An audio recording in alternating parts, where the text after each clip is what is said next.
Welcome back all lovely students of class fourth. Students, science में हम chapter 6 की study कर रहे थे, जिसमें हम अब आगे से कंटिन्यू करेंगे। The next topic is care of teeth. If we take good care of our teeth we can save them for decaying. अगर हम अपने दांतों की अच्छे से देखभाल करते हैं तो हम उन्हें सड़ने से बचा सकते हैं। White food that remain sticking to the teeth can cause the growth of bacteria. भोजन को काटने से जो कि हमारे दांतों पर चिपक जाता है और वो बैक्टीरिया को ग्रो करने का कारण बन जाता है। Bacteria first attacks the enamel and forms a sticky coating called plaque. Bacteria सबसे पहले हमारे इनेमल पर अटैक करती हैं और फिर वहाँ एक स्टिकी, एक चिपचिपी कोटिंग बना लेती हैं जिसे प्लाक कहते हैं। They then attack the dentine and finally the pulp, और फिर वे डेंटाइन पर अटैक करती हैं और उसके बाद पल्प पर। Tooth decay result in bad breath cavities, toothache, bleeding gums and indigestion. दांतों के सड़ने की वजह bad breath cavities, toothache, bleeding gums and indigestion होती है। Calcium and vitamin C are important for healthy teeth and gums. Calcium और vitamin C स्वस्थ दांतों और मसूड़ों के लिए बहुत ही महत्वपूर्ण है। Food like milk cheese, cottage cheese etc are rich sources of calcium. भोजन जैसे कि मिल्क चीज, कॉटेज चीज, ये सब कैल्शियम के अच्छे स्रोत हैं। And fruits like orange, amla etc are rich sources of vitamin C. और फ्रूट्स जैसे कि ऑरेंज, आंवला, ये सब विटामिन सी के अच्छे स्रोत हैं। Proper methods of brushing teeth. Teeth को ब्रश करने का अच्छा मेथड क्या है? The bristles of the brush should reach into the space between teeth and gums. Brush के जो ब्रिस्टल्स होते हैं वो दांतों और मसूड़ों के बीच के स्पेस में पहुंच जाने चाहिए। We should hold the brush at 45 degree angle against teeth.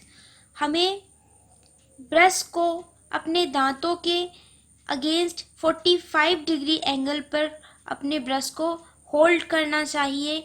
We should clean the teeth from outside, inside, top and bottom in a small circular motion at least twice a day. हमें अपने दांतों को अंदर से, बाहर से, ऊपर से, नीचे से सर्कुलर मोशन में कम से कम दिन में 2 बार साफ करना चाहिए। We should clean the back teeth where food can get stuck. हमें अपने पीछे के दांतों को साफ करना चाहिए जहां भोजन फंस जाता है।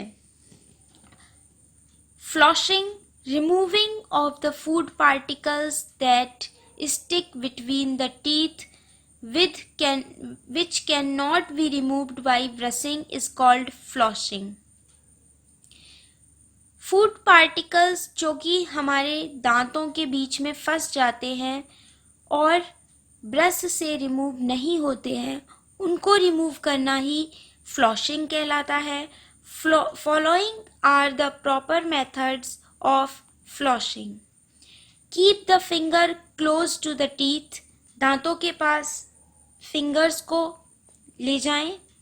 फ्लॉश back and forth with ease so that the gums are not injured. पीछे आगे अच्छे से और आराम से फ्लॉश करना चाहिए जिससे कि गम्स को कोई भी नुकसान न हो। Move the floss gently up and down on both sides of each tooth, making sure to clean between to the teeth, tooth and gum. Floss को अच्छे से आगे पीछे और ऊपर नीचे दोनों साइड फ्लॉस करना चाहिए, मूव करना चाहिए, और जिससे कि टूथ और गम दोनों अच्छे से साफ हो सके। Know the facts. Enamel is the hardest substance in our body. Enamel हमारी बॉडी की सबसे ज़्यादा हार्ड सब्सटेंस है। Enamel is not comprised of living tissues. Enamel living tissue नहीं है। Therefore, if damaged, अगर ये डैमेज हो जाती है, it can not be healed, तो इसे ठीक नहीं किया जा सकता। Some more useful tips for taking care of the teeth. Brush your teeth every morning and every night before going to bed. दांतों को प्रत्येक सुबह और प्रत्येक रात को बेड पे जाने से पहले साफ करना चाहिए। Move the brush both upwards and downwards while brushing. जब ब्रश करते हैं तो ब्रश को ऊपर की ओर और नीचे की ओर अच्छे से मूव करना चाहिए। Use dental floss to clean between teeth. दांतों के बीच को साफ करने के लिए डेंटल फ्लॉस का यूज़ करना चाहिए। Wash your mouth after every meal. प्रत्येक भोजन के बाद अपने मुंह को वॉश करना चाहिए। Visit your dentist regularly for checkups. और चेकअप के लिए रेगुलरली अपने डेंटिस्ट के पास जाना चाहिए। Massage your gums with salt once a week. हफ्ते में एक बार अपने मसूड़ों को नमक की मदद से मसाज करना चाहिए। Eat raw vegetables and fruits as they help to clean the teeth and make them strong. कच्ची सब्जियां और फल खाने चाहिए जिससे कि वे दांतों को साफ करने और मजबूत बनाने में मदद करते हैं। टूथ डिके, दांतों का सड़ना। Normally bacteria are present in our mouth. साधारणतया हमारे मुंह में बैक्टीरिया प्रेजेंट होते हैं, but they are not harmful to us. लेकिन वे हमारे लिए हानिकारक नहीं होते हैं। However, if we do not clean our teeth after eating, many harmful bacteria grow on them and give birth to germs. अगर हम अपने दांतों को खाना खाने के बाद साफ नहीं करेंगे तो उन पर बहुत से बैक्टीरिया, हानिकारक बैक्टीरिया ग्रो करने लग जाते हैं और वो जर्म्स को बर्थ करते हैं। These germs form holes और cavities on the tooth enamel, और ये जर्म्स होल्स और कैविटी के रूप में हमारी इनेमल पर बनने लग जाते हैं। मतलब हमारे दांतों में छेद के रूप में छेद बना देते हैं ये जर्म्स।